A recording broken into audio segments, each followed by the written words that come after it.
Mi hermano me pidió que firmara unos papeles el día que enterramos a nuestro padre.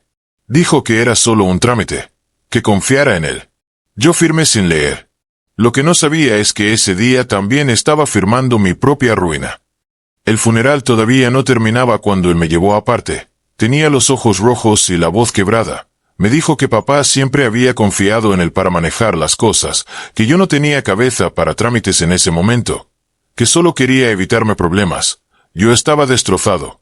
Acababa de perder al único hombre que siempre estuvo de mi lado. Así que firmé. Confié porque era mi hermano mayor, porque crecimos juntos, porque jamás pensé que alguien de mi sangre pudiera traicionarme. Los días pasaron y empecé a notar cambios, llamadas que él ya no respondía, excusas cuando le preguntaba por la herencia, frases como todo está en proceso o no te preocupes, yo me encargo. Hasta que un día fui al banco por curiosidad y la empleada me miró raro cuando mencioné el nombre de mi padre.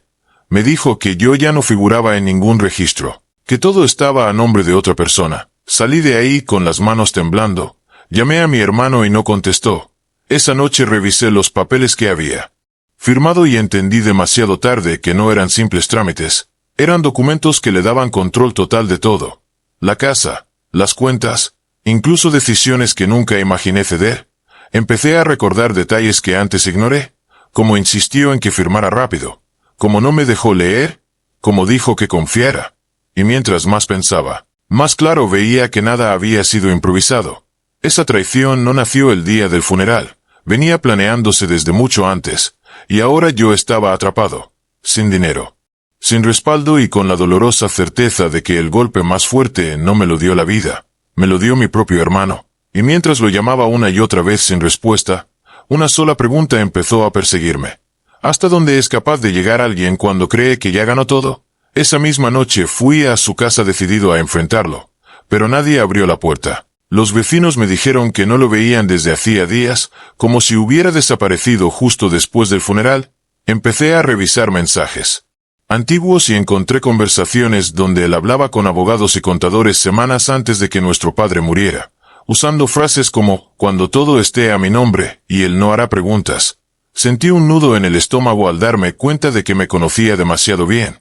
Sabía que yo confiaría, que no leería nada en un momento así. Al día siguiente volví al banco con copias de los documentos y me confirmaron lo peor. Legalmente yo había cedido todo, no solo bienes, también derechos. Salí de ahí con la sensación de haber sido borrado de mi propia familia. Intenté llamar a otros parientes y algunos ya sabían. Otros fingieron no saber nada, pero todos repetían la misma frase. Habla con tu hermano, como si él fuera ahora la única voz válida. Empecé a sospechar que no estaba solo en esto, que alguien más lo había ayudado. Una tarde encontré un correo reenviado por error donde hablaba de vender la casa rápido antes de que yo reaccionara. Ahí entendí que el tiempo corría en mí contra. Empecé a grabar llamadas, a guardar mensajes, a reconstruir cada paso, porque aunque me había quitado todo en papel, todavía no me había quitado la verdad. Y mientras caminaba por la calle donde crecí, viendo la casa de mi padre a lo lejos como si ya no me perteneciera, me di cuenta de algo que me heló la sangre. Mi hermano no solo quería el dinero, quería desaparecerme de la historia, y si ya había llegado tan lejos, ¿qué más estaría dispuesto a hacer para asegurarse de que yo no reclamara nada nunca más? Esa noche casi no dormí. Cada ruido me hacía pensar que alguien estaba afuera, como si de pronto entender la verdad me hubiera puesto en peligro. Empecé a recordar discusiones viejas, frases que antes parecían normales y ahora sonaban como advertencias. Mi hermano siempre fue el favorito, el que sabía manejar las cosas, el que papá escuchaba cuando hablaba de dinero, y yo siempre fui el que confiaba, el que no cuestionaba. Al amanecer decidí ir al despacho del abogado, que aparecía en los correos. Entré con el corazón acelerado y cuando dije el nombre de mi padre, la secretaria cambió la cara. Me pidió que esperara. Después de 20 minutos salió un hombre que me habló como si ya me conociera. Me dijo que todo estaba cerrado, y que no había nada que discutir. Esa frase me encendió algo por dentro. Le pregunté si sabía que yo había firmado bajo engaño y me respondió con una calma que me dio miedo. Usted firmó voluntariamente.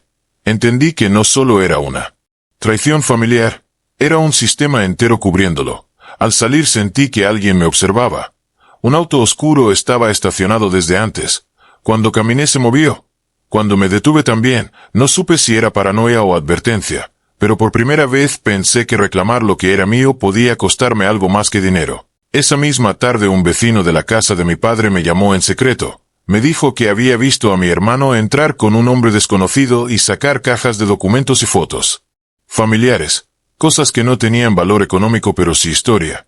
Y ahí entendí que estaba borrando pruebas, recuerdos, cualquier cosa que demostrara que yo existía en esa familia. Regresé a mi departamento con una sola certeza.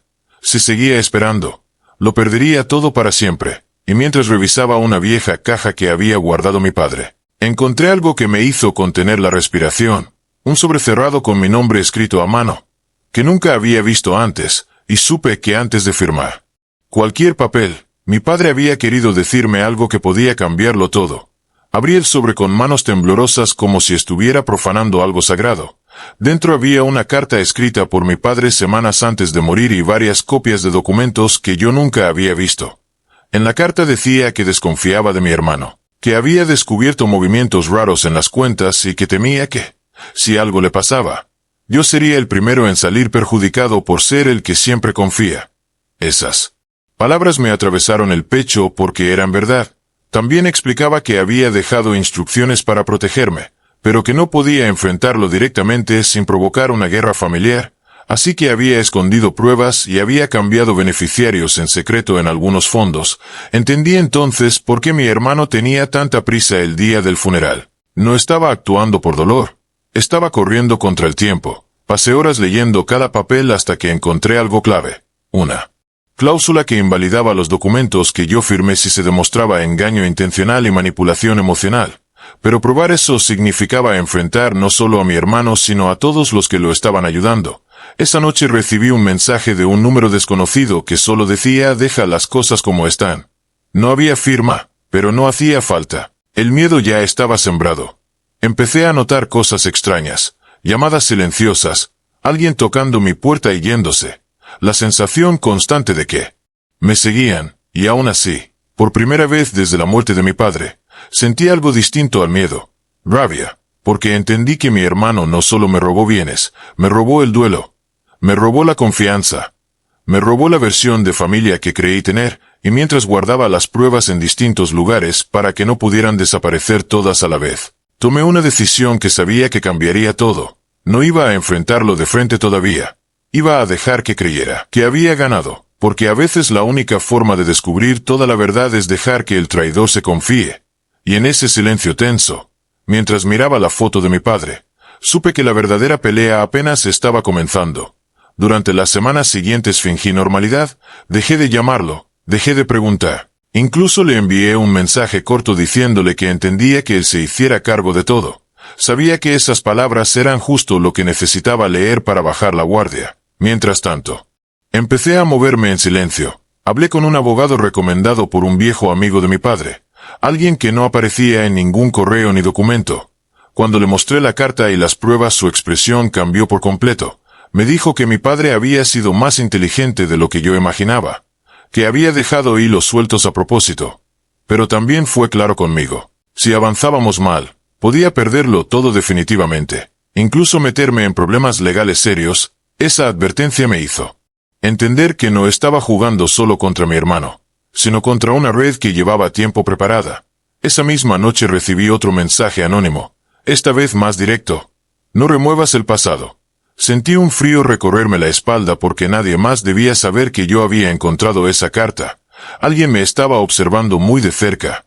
Empecé a cambiar rutinas, a guardar copias de los documentos en casas ajenas, a grabar cada llamada, cada mensaje, cada silencio. Un día decidí pasar por la casa de mi padre y vi luces encendidas. Entré despacio y escuché voces, la de mi hermano y la de alguien más.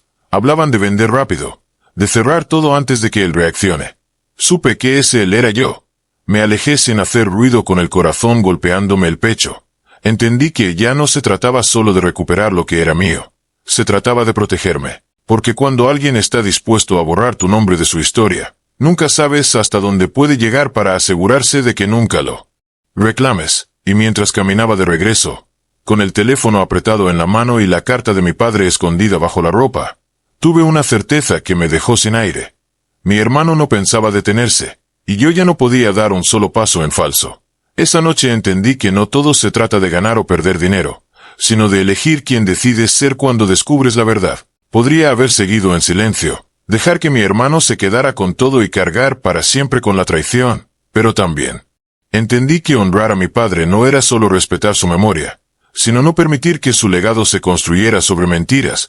Decidí enfrentar las consecuencias, no por venganza, sino por dignidad, porque hay heridas que no se curan con dinero, pero sí con verdad, y aunque el miedo seguía ahí, ya no me paralizaba, porque cuando alguien intenta borrarte de tu propia historia y aún así decides levantarte, recuperas algo mucho más valioso que cualquier herencia, recuperas tu voz, y ahora te pregunto a ti que estás leyendo esto. ¿Tú habrías guardado silencio para evitar el conflicto o habrías luchado aún sabiendo que el precio podía ser muy alto?